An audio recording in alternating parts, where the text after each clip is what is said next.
goods na oh. Isa pa. Yun oh, sumisirit oh. Alright. Okay na. Yun, lakas oh, bumubugaw. Patayin mo na. So yung mga idol, okay na po natin yung passage ng langis dito sa taas, no? Nalinis na po natin, naikabit na po natin, napaandar na po natin. So may napansin lang ako, ayaw pa rin maglabas ng langis dito, no? Ayaw pa rin maglabas ng oil. So ang ginawa natin, kailangan natin baklasin yan para tignan po yung kanyang oil pump. So ito po yung kanyang oil pump po. So okay naman yung oil pump. Wala naman tayo bang nakitang problema. Binugahan ko na rin po ng hangin dito para masigurado ko na walang problema yung daluyan ng langis dito. So goods naman siya. Ayan. So tinanggal natin yung oil pump. Tapos yung mga may butas do rito papunta dito eh. Ayan. So binugahan natin ng hangin, goods siya.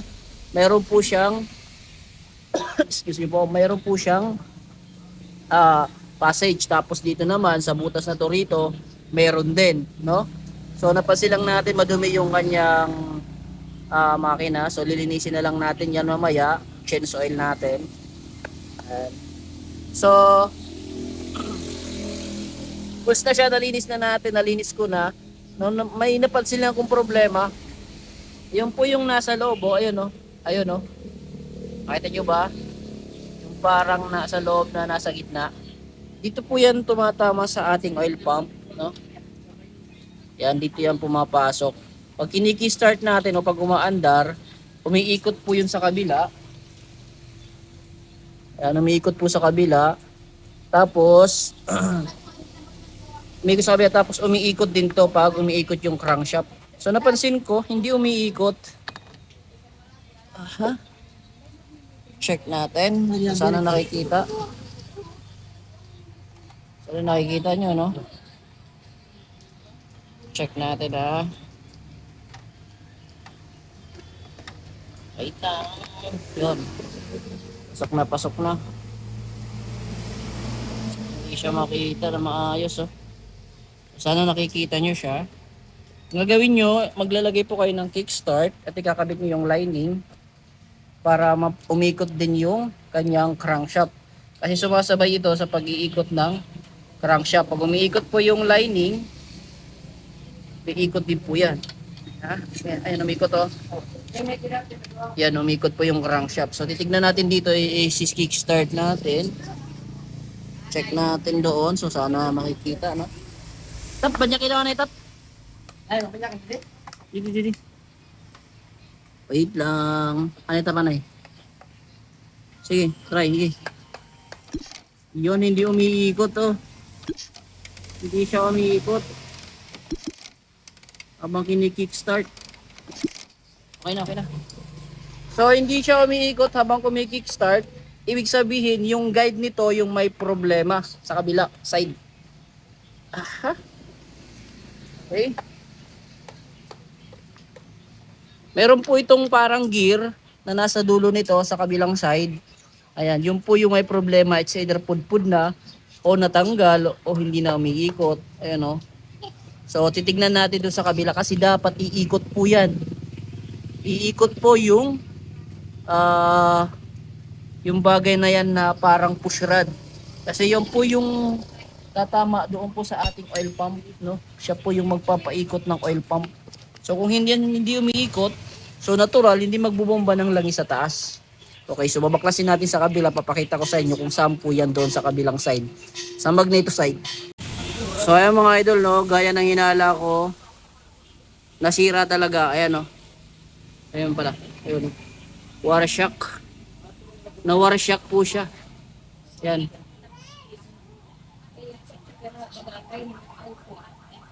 Yan o, kinain na o. So, hindi na siya mapaikot. Uy. Emergency. So, hindi na siya umiikot ngayon, no? So, pag hindi ito umikot, automatic, wala pong magpapaikot dito sa oil pump. So, automatic, wala din pong langis na aakyat dito sa kanyang head, no?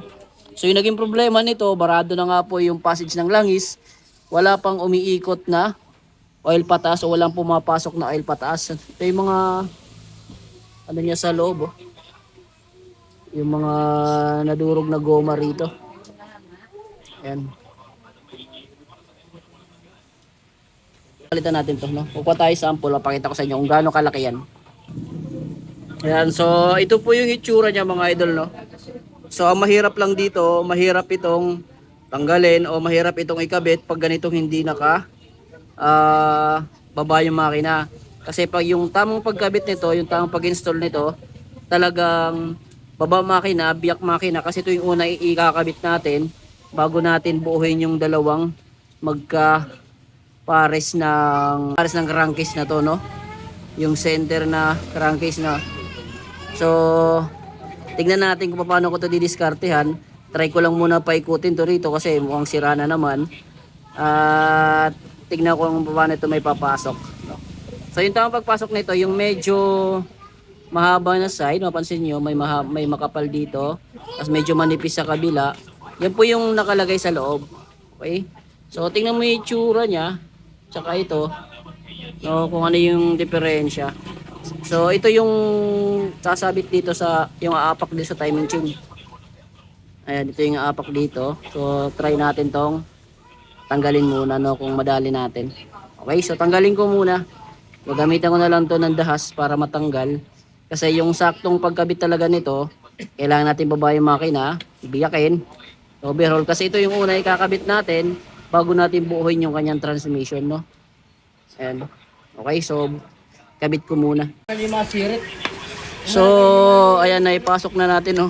Ginawan natin ang paraan na maipasok lang, ginawa ng dahas, oh. Mapapansin natin yung mga dito sa gilid, oh. Pero malilihan na lang natin yan. Okay. Aha.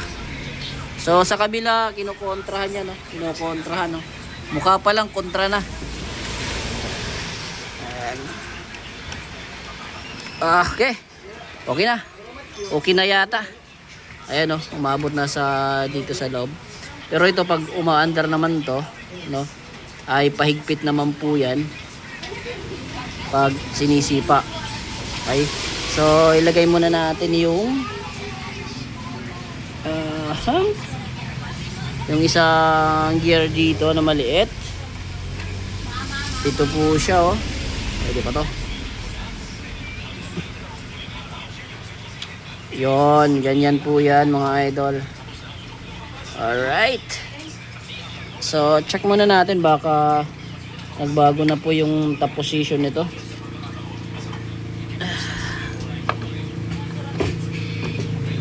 TTDC muna natin. Top dead position. So ito po yung kanyang top position sensor. Dito po yung butas. Ayan. Diyan po yung butas nyo. Ay, ayun pala. Ayun. So itong konya dapat nakaharap to rito. Ayan dito. Ayun, saktong sakto. Alright na, alright. So check natin yung kanyang top position kasi baka mamaya na iba, dahil nga po kung mapapansin natin, numinipis na po siya, oh. Ayan, no, aray ko.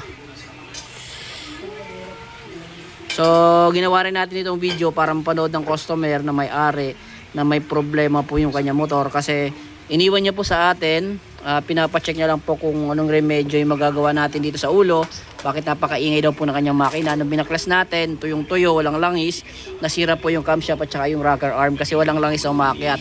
So naayos na po natin yung passage na langis, no. Na-verify naman natin na walang bumobombang langis, no, walang umakyat na langis at sa taas. Kaya chinek natin doon yung oil pump. So na-verify naman natin, okay naman yung kanyang oil pump. Tinignan natin sa kabila, dito sa bahaging ito, ay ito na po yung naging problema. Kaya hindi bumobomba yung pump, hindi umiikot sa kabila. So ngayon, ay babalik muna natin to, tapos papandarin ko at papakita ko sa inyo kung may lumalabas po na langis o wala. Okay? So balik muna natin. So yun, na-assemble na po natin. At ito hindi ko muna tinakpan para makita natin na lumalabas yung langis dyan. Ito po yung kanyang dating langis. Ayan, grabe na po. So meron tayo ditong oil na ilalagay. So tinanggal ko lang po yung sticker. Alam niyo na kung anong brand to. 800 ml. Hold ko. Ayan. So pinapakita natin na chine-chainsaw natin to para makita ng may-ari na bago yung langis. Oy, sorry. Kasi napakapangit na po ng langis.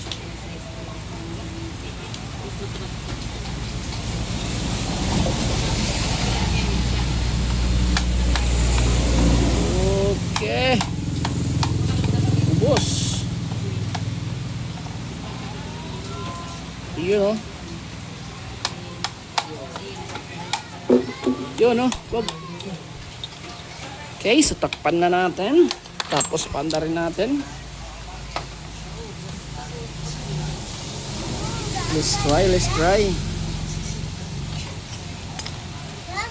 Po.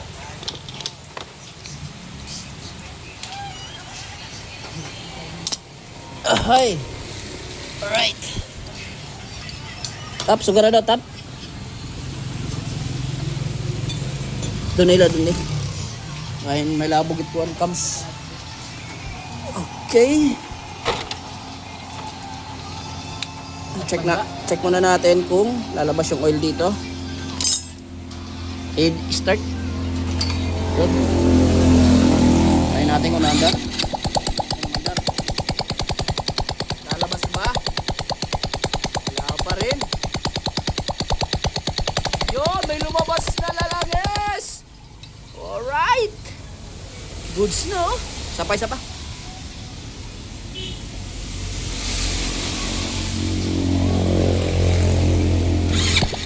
Yun, no, sumisirit, oh. Alright. Okay na. Yun, lakas, oh. Bumubugaw. Patayin mo na. Bumubulwak, oh. Ayun yung langis, oh. Alright. So, goods na to. Kakabit natin. So, ang problema ko nito, kasi mapansin nyo, pudpud to, bali yung mga tornilyuan dyan, oh. So, ang problema nito, may chance tong magtagas. Okay, so kabit ko muna, tapos panda rin natin kung magtagas. So, ayan, naikabit na po natin. Tapos yung dito sa ilalim, hindi ko muna tinakpan para kunita natin kung may tumatalsik na oil. Tapos dito, problema ko nito, mukhang tatagas talaga to rito. Kasi wala pong nut dito, oh. Mga putol yung nut, yung bolt niya, putol. Pandar na natin.